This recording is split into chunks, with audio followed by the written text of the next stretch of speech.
સુરતમાં આવેલ ડુમસ હોટલમાં ₹8,60,000ની ચોરી કરનાર બે રીઢા આરોપીને ડુમસ પોલીસે ઝડપી પાડ્યા છે। આરોપી અર્જુનનાથ શંભુનાથ યોગીને દીવ દમણથી ઝડપી પાડવામાં આવ્યો છે, તો બીજા આરોપી રાજ ખડકા ખત્રીને અમદાવાદથી પકડી પાડવામાં આવ્યો છે। આરોપી રાજ ખડકા ખત્રી પાસેથી ₹4 લાખ કબજે કરવામાં આવ્યા છે, તેમજ આરોપી અર્જુનનાથ શંભુનાથ યોગી પાસેથી ₹1.5 લાખ કબજે કરવામાં આવ્યા છે।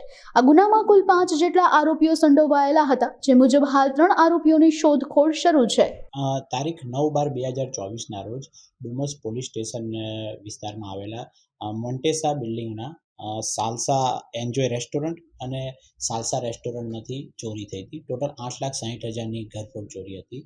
ત્યારબાદ આના માટે ડુમસ પોલીસ પીઆઈ શ્રી ભરવાડ અને પીએસઆઈ તિવારી એની સાથે ટોટલ 4 ટીમો અમે લગાવી હતી।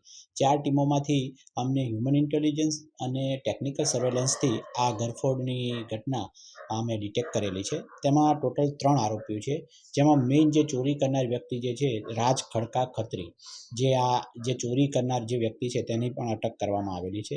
આ ઘટના એવી હતી કે જે સંજય તાપા કરીને ત્યાં આગળ એક નોકરી કરતો હતો, એ વ્યક્તિએ ટીપ આપી હતી કે અહીંયા આગળ શનિ રવિનો આટલો વકરો હોય છે, તો પૈસા લેવા માટે થઈને એણે એના મિત્ર અર્જુનનાથ યોગી એને ટીપ આપી અને એણે એના મિત્ર રાજ ખડકા ખત્રી એને ટીપ આપી। આ રીતે આ ત્રણેય એકબીજાની સાથે મળી અને આ ઘરફોડ કરી છે।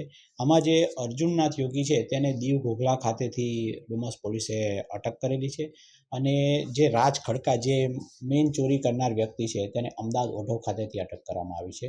ટોટલ 4,59,650ની રિકવરી કરવામાં આવેલી છે।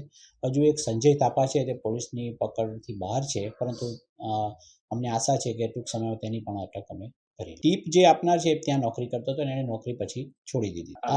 આ જે શરૂઆતથી આ જે ઘટના હતી તો એકદમ બ્લેન્ક કેસ હતો, પરંતુ પોલીસે સીસીટીવી સાથે અને એ સિવાય એની એક બે જે હતી હરકતો એવી હતી જે વખતે, એના પરથી અમને આઈડિયા આવ્યો કે આ જે કોન્ફિડન્સથી જે રીતે જતો હતો, જે રીતે રેસ્ટોરન્ટમાં તરત જ એ જગ્યાએ કાઉન્ટર પર પહોંચ્યો, એટલે લાગ્યું કે કોઈ વ્યક્તિ જાણીતો હોય અથવા તો પોતે ત્યાં અગાઉ નોકરી કરી ગયો હોય। આ રીતે અમે આને ડિટેક્ટ કરેલો છે।